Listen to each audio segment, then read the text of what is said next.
What's up, ladies and gentlemen, boys and girls around the world? I would like to welcome you back to the Real Talk with Zuby podcast. On today's episode, we have got on another brilliant guest. He is an actor, he is a father, a husband, a family man, a devout Christian, an author. He is many things to many people, and this is the one and only Kirk Cameron. Welcome to the show. Hey, man, great to be with you. No doubt, man. Great to have you on. So, Kirk, I've done a brief intro there, but for people who may not be familiar with who you are and your work, please tell them a little bit about yourself. Sure. So most people would recognize my name, if they recognize it at all, from the 1980s sitcom Growing Pains.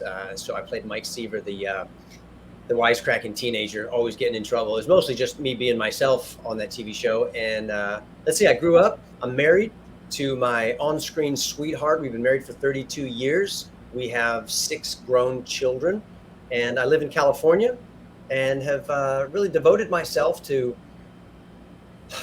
bringing people hope and inspiration through movies, creating live events, and now I'm touring the country reading children's books of wisdom and virtue in public libraries for families that are looking to exit the woke matrix and get back to creating a culture that they're excited about for their kids' future.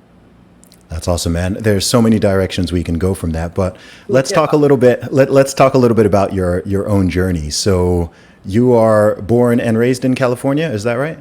Yes, sir. Yep. Okay. Born here. My dad's a public school teacher. He taught physical education and mathematics. So I come from a line of public school teachers, and my wife's from New York, but we met working on the set of Growing Pains. So I stole Mike Seaver's girlfriend. Best thing that ever happened to me.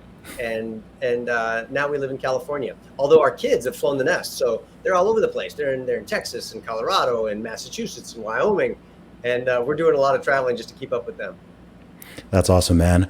So going back to Growing Pains, I mean, I'm sure you've told this story many, many times in many, many interviews, but tell me a little bit about your own journey in that, because from what I understand, I think at the time you were doing the show, am I correct in saying you weren't a person of faith at the time, and then you had your own conversion? Is that an accurate statement? Yeah, that's right. I was an atheist up until I was about 18 years old. So I sort of consider myself today as a recovering atheist. And because math and science were always my favorite subjects, in fact, I was never viewed myself as a creative type. I never wanted to be an actor. I wanted to be a doctor. I wanted to be a surgeon. And so in those circles, my friends were not fond of believing in some invisible creature behind the clouds who was watching over us. It sounded a little mystical and hocus pocus. So that was my worldview as well, until I went to a church and somebody preached a message that really captured my attention and got me asking a lot of important questions about ultimate things. And because of my love for science and space and biology, I started questioning, could this all really be an accident? Is this all really just happy, lucky mud that got zapped with electricity and formed itself into these beautiful structures? And things like truth and beauty and meaning and morality, are these things all just conventional constructs, or do they have transcendent meaning to them? What happens when you die? But where do you go when you step out of here? And the message of the gospel in this church, and then later the message of the entire Bible, really captivated me and set me on a different course from a lot of my peers as a 17-year-old teen actor in Hollywood. And a minister friend of mine back then reminded me, he said, Kirk, if anyone ever asks you, how did you find God in Hollywood? He said, let me remind you, you didn't find God. He wasn't lost. You were, and he found you. And I think that's right. That's so interesting. What was it like? I mean, hearkening back to that time, because as we know, I mean, I don't know what Hollywood was like at that time. I mean, you were in it, you were in the belly of the beast. I think more and more people nowadays are kind of waking up to some of the what's the best way to put it? Some of the anti-Christian, anti-family ideas that are recently being pushed, whether someone wants to call that. Yeah. So what was it like for yourself being on this show, being a young, successful man, having that level of fame, and then suddenly you yourself are going through this transition phase. What was that actually like? Well, when I look back on it, it's much. I'm amazed that I came out of it with some semblance of normalcy when I look back on it.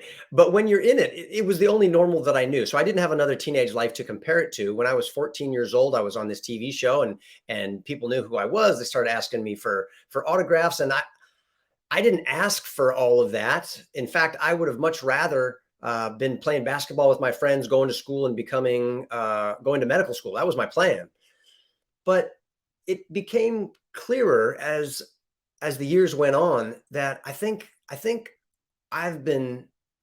God had a path for me I wasn't expecting, but it was better than the path I had for myself.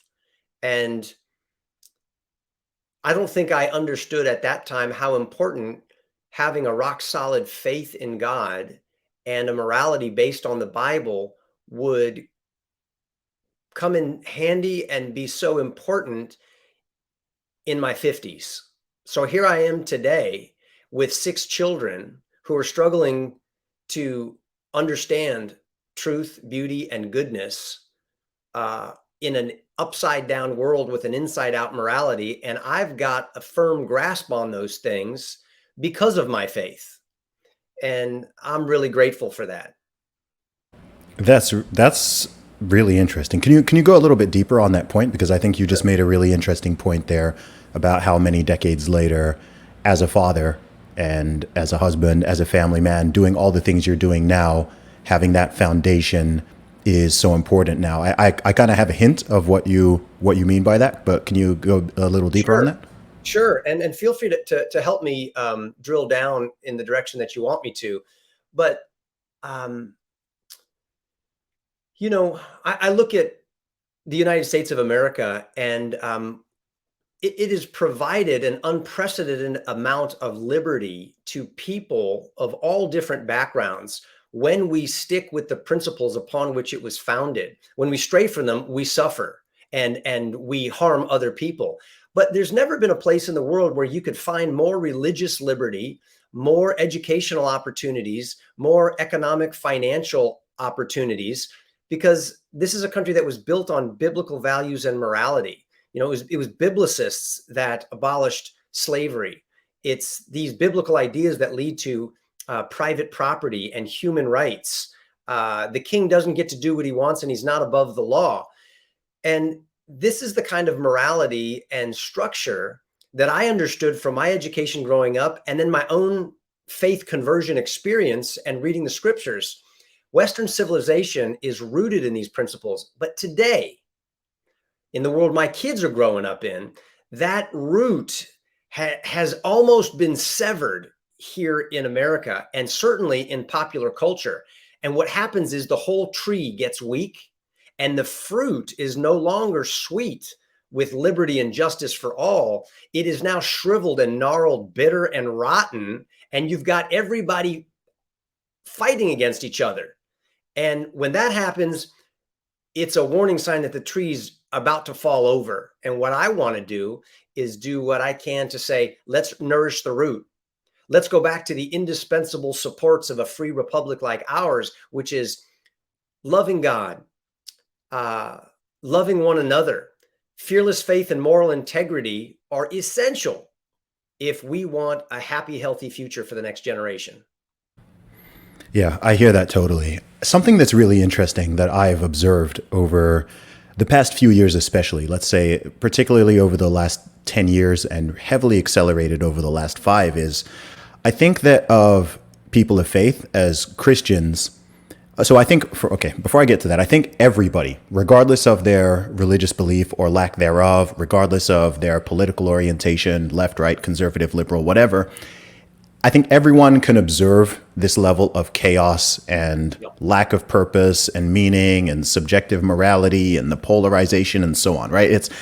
Everyone's talking about it. People are hyper aware of it.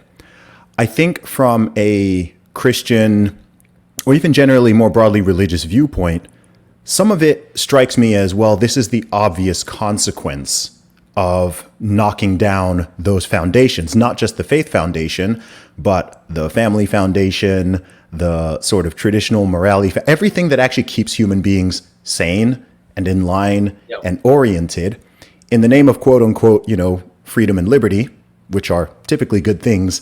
All of these things have just kind of been knocked down and shattered, right? We hear this talk of dismantling everything, dismantle the nuclear family, dismantle marriage, dismantle religion, dismantle Christian principles, just tearing everything apart. And then people are acting sort of shocked and surprised when you have the current level of chaos that we are dealing with, and the level of just absolute confusion, where the most basic realities, the most basic truths, even things that are clearly, rooted in science, right? Men and women existing, right? All of these things are up for debate, and it's all chaotic. And I think that because so many people have this aversion to religion or Christianity or whatever, maybe they've had their bad experience in their church growing up or whatever, and they've kind of rejected this thing, they're not even willing to, in many cases, acknowledge that this is part of the problem, right? They're looking for all these other answers. Oh, it's mental health, it's pharmaceuticals, it's this. And sure, these things can play a role. But to me, the obvious answer is, well, you have knocked out the foundational pillar, which regardless of your beliefs, a country like the USA, a country like the UK was founded on, right? 100%. And so how are you going to expect, you brought up, you talked about a tree with roots. It's like if you take the roots out of a tree, are you going to be surprised when it starts wobbling? You knock the foundations out of building? Or why are we so shocked and surprised that it's wobbling? Because people are trying to find all these other things: meaning, purpose, community, morality, direction, an enemy, type of original sin. It's almost like people are trying to replace all of these religious and Christian principles with something else. People are replacing it with politics and all these other isms and schisms. I mean, right now we've got a whole month which is dedicated to celebrating so-called pride. And there's something that's sort of very deep about that all. Bro, I could just listen to you all day put you on repeat and fall asleep to it, because you're speaking truth 100%. Man, I would just love to double click on 10 different things that you said just now.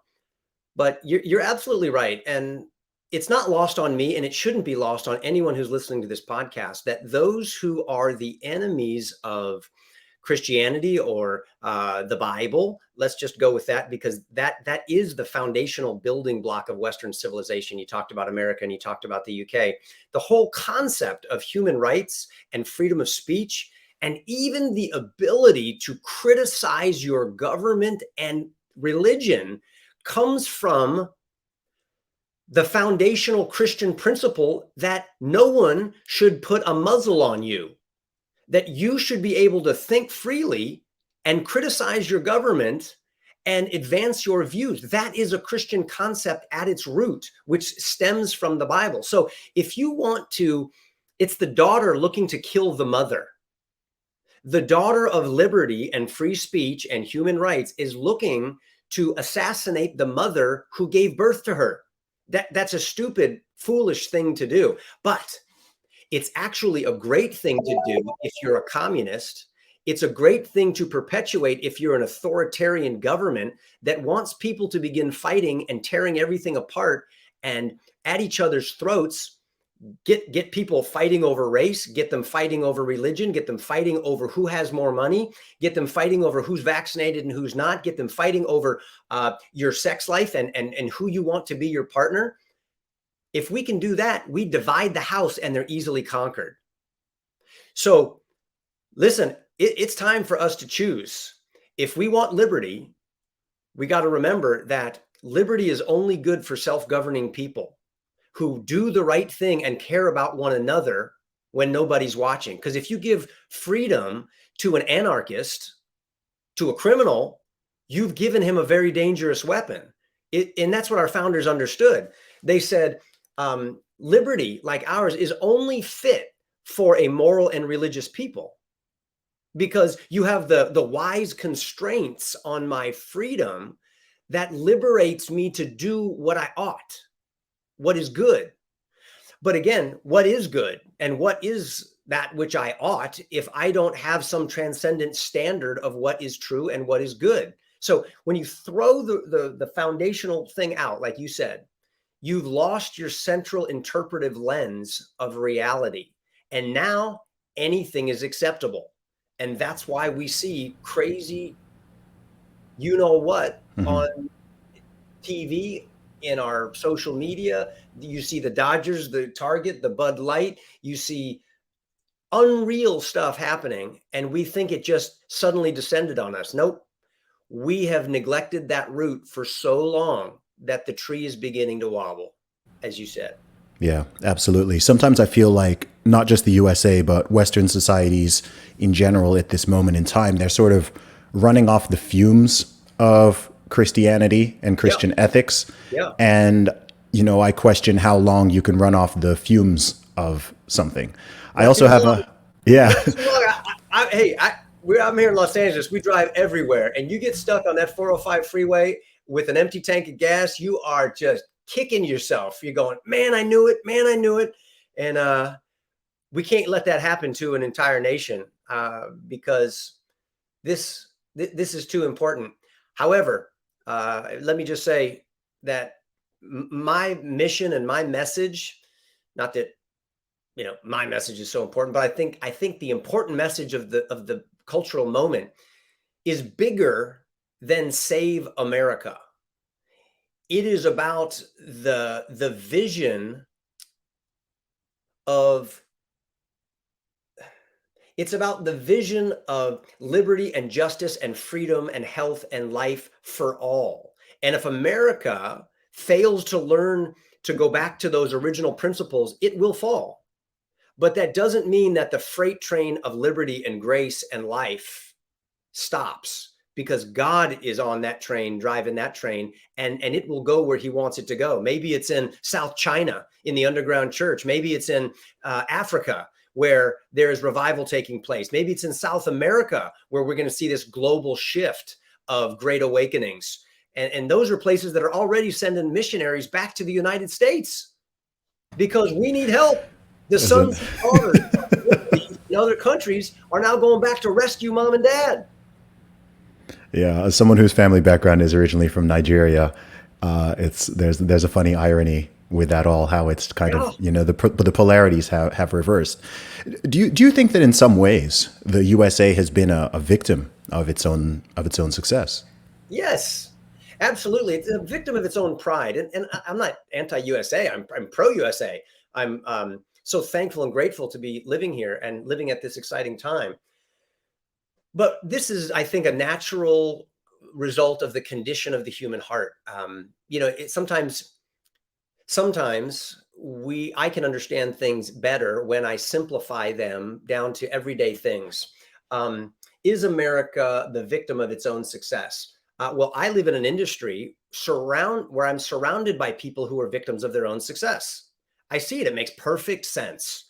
You just went from being a regular dude driving a regular car, struggling to pay your bills, grateful for the food you put in your mouth, to a guy who just became an overnight success, and you got all this money, and now you are burning every bridge and ruining every good thing in your life because you've just been filled with pride, this sense of ego, me, myself, and then you start thinking you're better than other people. And all of a sudden, the me monster takes over and you're headed for a giant crash. And that's what the Bible says of individuals and nations. If you exalt yourself, you will be humbled. If you humble yourself, you will be exalted. So let's humble ourselves in the sight of God and let him lift us up. It's what he did in the beginning when Christians came and just declared days of fasting, repentance, and thanksgiving and prayer. And they followed biblical rules. But when we exalt ourselves and get puffed up with pride, man, we have civil wars, people die, we have terrible consequences. And I think that we're at that stage right now that we need to humble ourselves or we will be humbled. Yeah, absolutely. And that rings even more true when you realize that pride on both an individual and a community and a national level is such a gigantic problem in so many ways. And then we literally have more than a month, more than a month dedicated to celebrating pride. And pride is such a funny word because it has multiple meanings, like many words in English do, right? There's a type of pride which simply means feeling comfortable in your own skin, right? Yeah. I'm proud to be a man. Like, I haven't done anything for it, but I'm comfortable in my skin. I'm proud to be British. I'm proud to be Nigerian, right? Like, it's not a type of arrogance or thinking you're better than others. It's just like, cool. Like, this is who I am, what I am. I accept it. Then there's another type of pride, which is being proud of your achievements and accomplishments, right? Things you've actually done, things you've achieved. You may be proud of your acting work. You may be proud of being a father and being a husband. You're proud of the things you've done. You're proud of, maintaining a healthy lifestyle, right? Things you've actually done, things you've accomplished.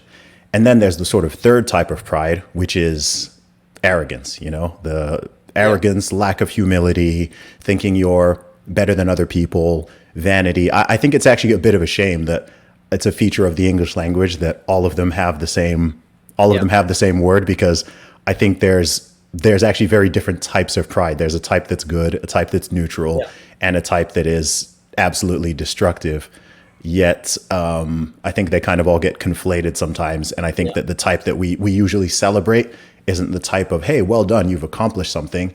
It's just like pride in sin. It's pride in your sexualities, pride in your sexual behaviors, pride in, things that these are not accomplishments, but these are the things that people are taking pride in and quite literally celebrating.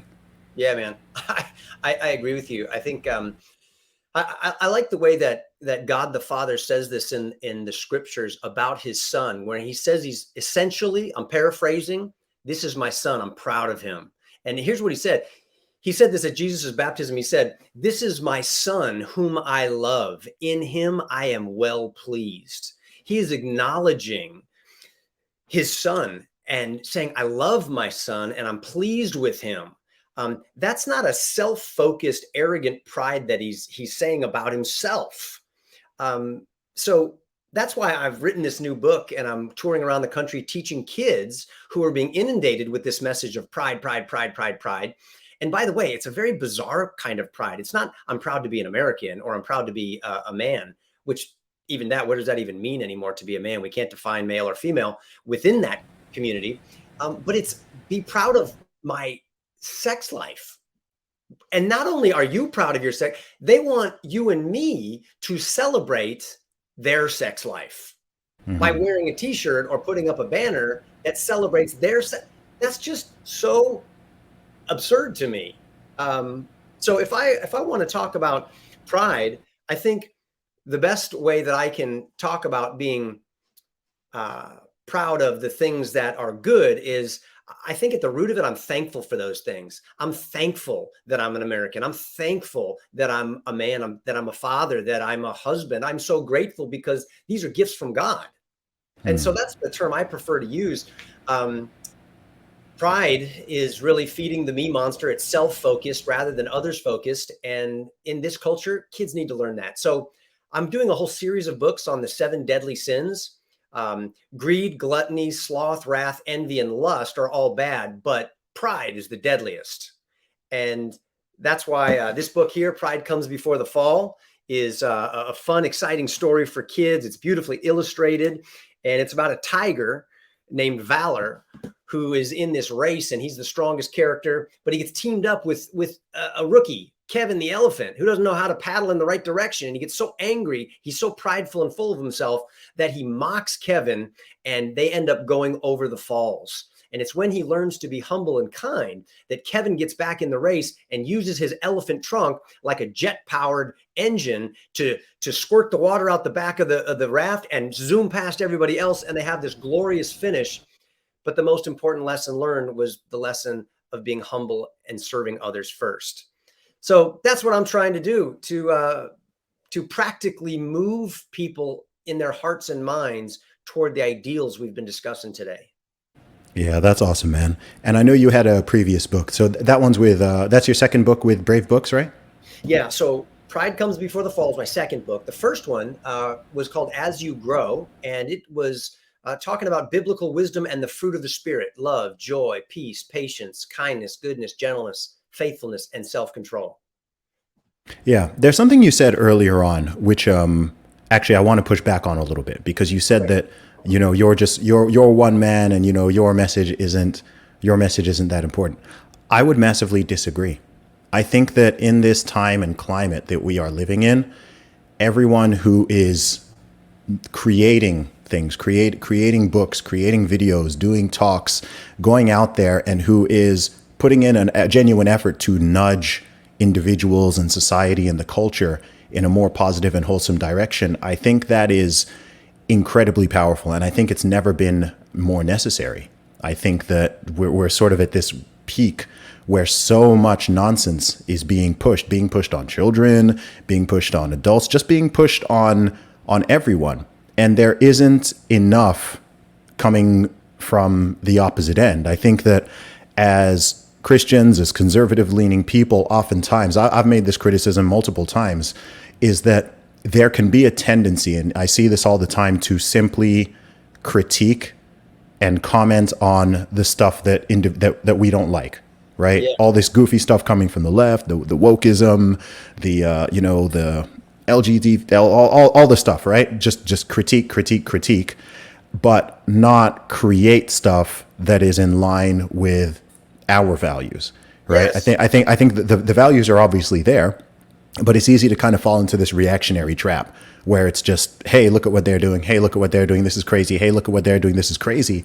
Without actually putting out the message, especially to young people, whether it's children, teenagers, young adults, and say, hey, actually, look, this is why our ideas are better. This is why this is a better lifestyle. This is why this is something better to aspire to, right? Like I look at someone like yourself. I'm not married with children yet, but I think the fact you're married with 6 kids, that's awesome. I'm like, people need to like see that. People need to hear that. People need to be like, oh wow, okay, cool. I can live this sort of neutered, sterile lifestyle where it's all about me and I'm, quote unquote child free and I never get married and I just live for myself and I do this because that is in the absence of people seeing the opposite, that's an appealing message, right? Just be totally selfish, live for yourself, have sex with all the people you want to, never take any responsibility.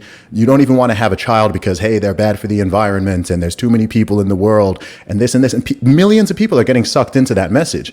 And I think unless young people hear the opposite and see the opposite, right, more and more people are going to go that way without going, okay, wait, hang on, let me see.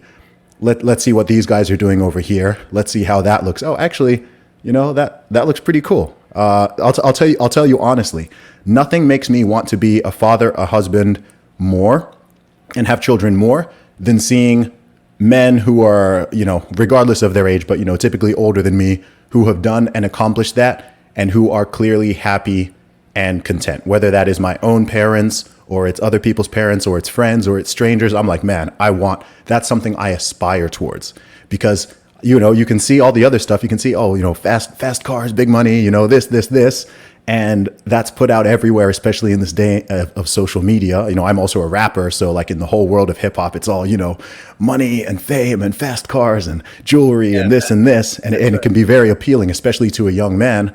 But so I think so many people are just not seeing that opposite side. So they're leaning in that way and they're not really sort of seeing and thinking about, oh, okay, I can pursue this path. Oh, but actually, you know what? Maybe that one's more appealing. Man, I thank God for you and your ability to articulate that. That is so clear, man. That everybody needs to hear you and talking about these ideas because you're absolutely right. And going back to something you said earlier, I wanted to double down on was you said that we spend a lot of time critiquing other people. And yet we're not spending time creating the worlds that we want for our kids. We've got better ideas and we need to explain why our ideas are better. But here's the problem. We've got no game. They've got a ground game. Yeah. They're running. And so we sit back and guess what? The team that gets on the field and actually dribbles the ball wins the game. We're sitting on the sidelines mocking how they run and pointing out that they're breaking the rules. But the problem is, if we don't get out of the bleachers onto the court, we've got no game or plan to build a world for our kids. And once they complete the final pieces of the matrix, then there is very little hope of getting out of it. Right now, there are still enough people who have been red pilled, like you and me and others. We can deactivate the machine, and we need to do that by speaking the truth in love, not just criticizing, but actually putting together a ground game strategy and implementing it and doing it now.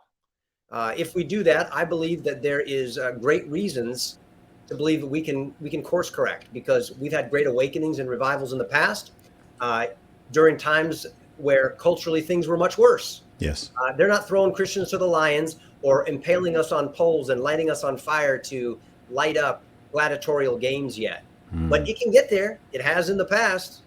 And we've got a lot more resources at our disposal right now to turn things around.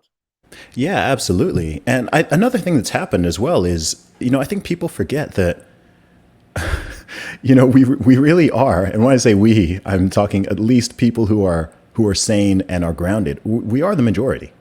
That's right. Right. But what happens is when the majority is in silence or puts their heads down or, live like cowards and don't speak out, speak up for their principles, then you get this illusion, which can make it look like the crazies are a much bigger percentage than they really are. And this again is emphasized even more on social media, where you can make, with the internet, you can make 2% of the population look like half the population. I see this phenomenon all the time, right? When I'm traveling around the world, I'm talking to people and everyone's like, oh my gosh, like everyone's gone crazy. Everyone's lost their mind. The whole world is doing this. And I'm like, it's not true. Cause I'm in the USA right now. I've been here for a couple weeks. I talk to a lot of people in the real world. I'm just out there and about living my life. And I'm like, most people are normal. The percentage of people who really, really like support and believe in the most ridiculous ideas and notions, they're tiny. But the thing is, they're very vocal. So I've been for years encouraging people to just take that courage, because everyone's afraid. Everyone's afraid. Oh, I don't want to get canceled. I don't want to lose my job. I've got a family. I don't want to deal with this. I don't want to be called a name. I don't want to be called phobic. And the thing is, I've made this point before, which is that the people with the worst and most destructive ideas are extremely bold and loud and confident. So if you are someone who is sane and has good ideas and is actually standing up for righteousness, like, why should you be the one who is silenced? Why should you be the one who's cowardly, right? I would be ashamed. If I were pushing some of these ideas that people were pushing, I would be ashamed to say it out loud, right? I'd be, how can I be out there and, talking about how men can get pregnant and how women can have penises and how we should be, transing the kids and all this. Like, I would be ashamed to even voice those type of views publicly if I did believe in them. But it's like the people who are standing on sanity, who are saying the things that are objectively true, they're terrified. Most people are just there, afraid to say it, afraid to speak up against it, afraid to say no when they need to say no. And I don't know the solution for this. I think it's important to set an example, and I've been doing my best to do that for years. And I do start to see, a bit more of a groundswell of people just starting to speak up on this stuff. But we still need a lot more, not just people with big platforms, but just, your everyday people, whether they're students in school or university, or they're teachers, or they work in corporations, or whatever it is. When stuff is just going off the cliff with this madness, when they're pushing absolute nonsense on children, on your own children, attacking the heart of your nation and the world, I'm just like, hey, you've got to speak up. You can't just stick your head in the sand, because it's going to get worse. Yes. I believe his name is Rod Dreyer, wrote a book called Live Not by Lies. You can read all sorts of books that talk about the Russian Revolution, the Chinese Cultural Revolution, and you see how this is a pattern. I have Cuban neighbors. I have neighbors from Taiwan and Russia and from the Ukraine who say that they feel that they're here in America, so happy to be here, but that they're watching a horror movie that they've seen before. And they saw it played out in their own country. And Americans aren't aware of it because we've lived with so much freedom and blessing in the past that we're unaware of the signs of that our countries are going to turn like those other countries that everyone's trying to escape from. Dinesh D'Souza said something to me one time. He said, when you go to a circus, or at least the old time circuses, where you'd have a lion and a lion tamer, you've got this big giant lion with sharp teeth and bulging, rippling muscles, and you got this skinny little lion tamer in his little suit with a tiny little whip. He said, who's more powerful, the lion or the lion tamer? And of course you're going, well, the lion is 1,000 times more powerful than that skinny little guy. He's like, right, but the lion thinks that the lion tamer is more powerful because he's been trained since he was a little cub with that whip to obey that lion tamer. And if the lion only could know how strong he is, he would just eat that lion tamer in one bite. And he said, essentially, the people of faith, the people of moral integrity, the majority of people in America are like that lion, far more powerful than the insecure elite that is so filled with pride that they try to set themselves up as God and create this illusion that they are all powerful. If only the lion would recognize its own strength, it could put away the lion tamer in a second. And that, I believe, needs to happen with the help of God, because we're so easily blinded by our fear. We don't want to get canceled, as you said. I got a family to feed. I don't want people to think I'm a bigot or that I'm a supremacist or that I'm whatever. And the way it's happened in history is that someone gets down on their knees and says, oh God, forgive me. I've been part of the problem.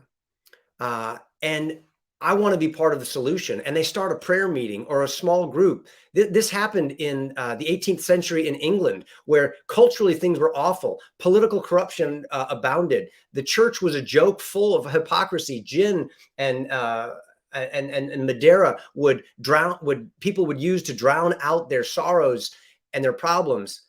And then someone started preaching a message named George Whitefield. And you had this message of hope and vision that transformed people's hearts. And then it started to take root in the college campuses. And then the wealthy community began to come around this and put out publications and start benevolent organizations. And all of a sudden, people captured a vision bigger than themselves. And it was for total cultural transformation. And they had a standard to reform to, which was the eternal truths found in the scriptures, and revival breaks out. And it goes across the Atlantic Ocean, and we had a great awakening in America, a religious revolution of heart. And all of a sudden you launch a beacon of freedom to the whole world. But it starts with a couple of guys praying, a couple of moms, a couple of dads getting together and saying, God, forgive me, a sinner, and beginning to turn from their own wicked ways and seeking God with all of their heart. And then he hears their prayers, he forgives their sins, and he starts to heal their land through them. And that's what I think you're doing. That's what I think you're doing right now. And I'm so grateful for you. Thank you, Kirk. I'm grateful for you too, man. I'm doing my best. I'm doing my best. I often tell people that I didn't plan to get involved in all this stuff in the way that I happened. I kind of stumbled into it, but then there's also just a moral imperative with how crazy certain things have gotten over the years that, hey, you know, if I'm silent, then I'm complicit in this, and I need to speak up. And the great thing, encouragement for you and me is we're just two guys, but God multiplies what he loves. And you think of the story of the loaves and the fishes. It's not enough to feed the 5,000 people, but Jesus takes them and he multiplies them, and there's enough for everybody and more left over. I believe that if we have clean hands and a pure heart, and our motive is to bless other people and honor God, he multiplies what he loves, and we're on the right road. Amen. I do have a question for you, Kirk. Yeah. And, you know, as someone who is vocal on these issues on multiple platforms, something I get from a lot of people, especially when I use the C word, which is cowardice, because people hate it when I bring up the word cowardice because they feel convicted. But something people always say to me is, "Oh, well, you know, you don't have kids, right? You don't have kids yet, so you know, you're in a position to speak up." I know this is a super cope. I know it's nonsense, but that's something I get. Yeah. I mean, I can think of. Yeah. I mean, I'd say most people who speak up certainly do have children, and I'm 99% certain that when I do have children, I'm going to be even more concerned and vocal on some of these points. But as a father of six, as someone who is in your position, I'm curious to know how knowing that you've got your children out there in the world, and your nation or the world is going in the way it's going, which is, I think we have a lot of concerns that parents probably wouldn't have had back in the 70s, 80s, 90s, even the early 2000s. I'm curious to know what role being a father and being a family man plays in the imperative for you to do the things that you are actually doing. Yeah. Because I think a lot of people use family as an excuse when they could use it as a reason. And this doesn't just go for this issue. This goes for taking care of their health and fitness. This goes for a lot of things, right? People say, oh, I'm out of shape, or I have a bad diet, or I won't exercise. I've got a family. And I'm like, well, that should be the reason that you want to be in good health and stay in good health. So how do you approach that? Yeah, I agree with what you're saying.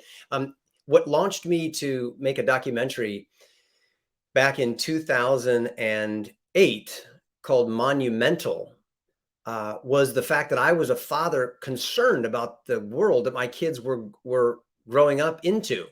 And so I was retracing the escape route of the Pilgrims from England to Holland, where they spent 12 years with their pastor, learning the ancient nation building techniques of the Hebrew Republic under the leadership of Moses. Why am I even going there to understand this stuff?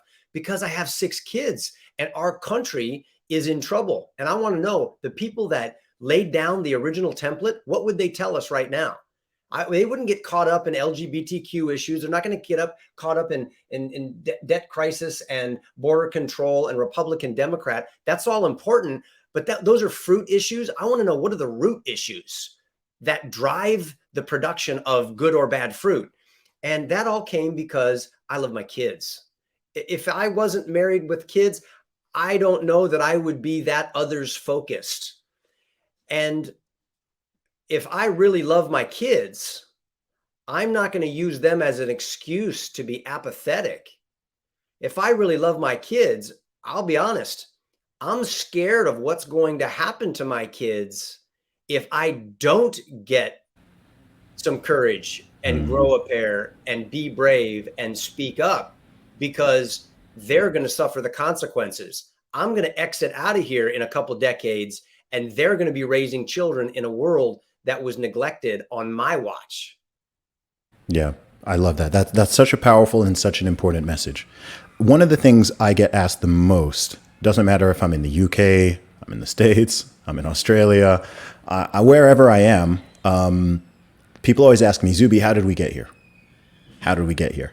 And nobody likes my answer. And my answer is because you let it, right? Not that person specifically individually, but as communities, as a society as a whole, we haven't been hitting the brakes on certain things, right? It's like you just allow things to transpire and you're apathetic or you're afraid, and you just let the culture do what the culture does, and you let society go as it goes, and you let teachers and the media and everyone, brainwash entire generations for years on end. And it's like, okay, well, this is why it's gotten here. And it's not going to magically reverse by itself while it's still being pushed.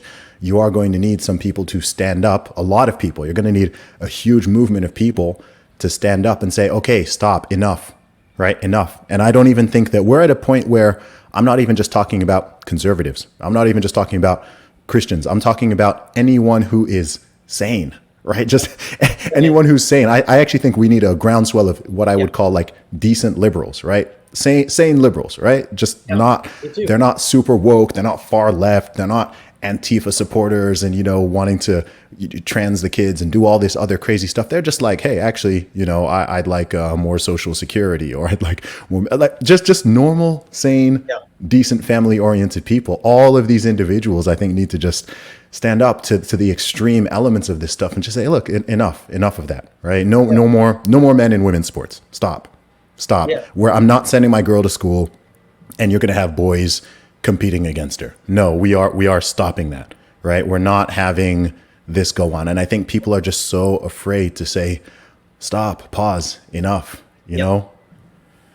Yeah, man. Again, you're saying so many good things. I want to talk about all of it, but I believe it's in Antonio Gramsci. I believe the Italian socialist revolutionary who said that these ideas that we are advancing are not happening because of the small group of us who want them to happen. It's because of the large group, the masses, who let them happen. Right. So that's very interesting. In fact, I think of that with my own house.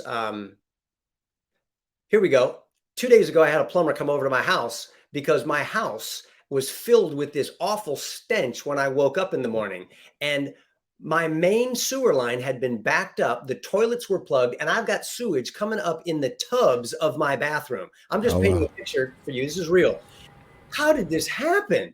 Holy cow, what in the world happened to all this? It wasn't because of the determination of the roots that found their way into my sewer pipe. It was because I was such uh, uh, uh, uh, um, I was lazy in getting it fixed. And someone told me about that years ago. And I was like, it's expensive. I got to dig up the pipe. I got to do a whole big thing. It'll be okay.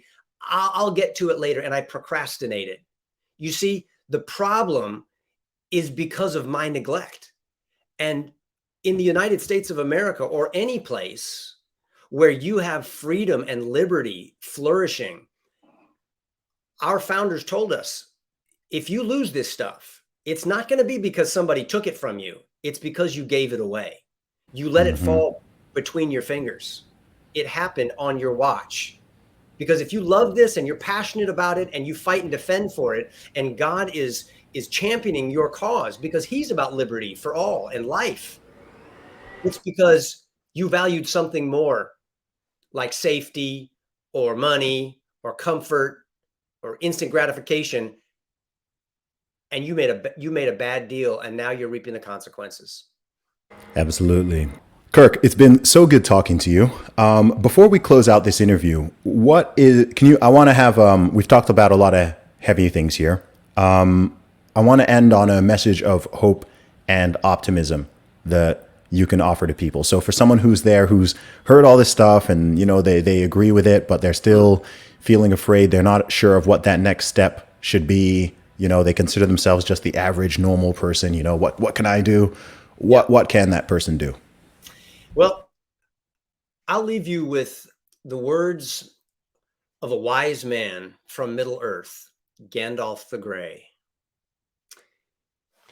He said, other evils there are that may come, for even Sauron himself is but a servant or an emissary.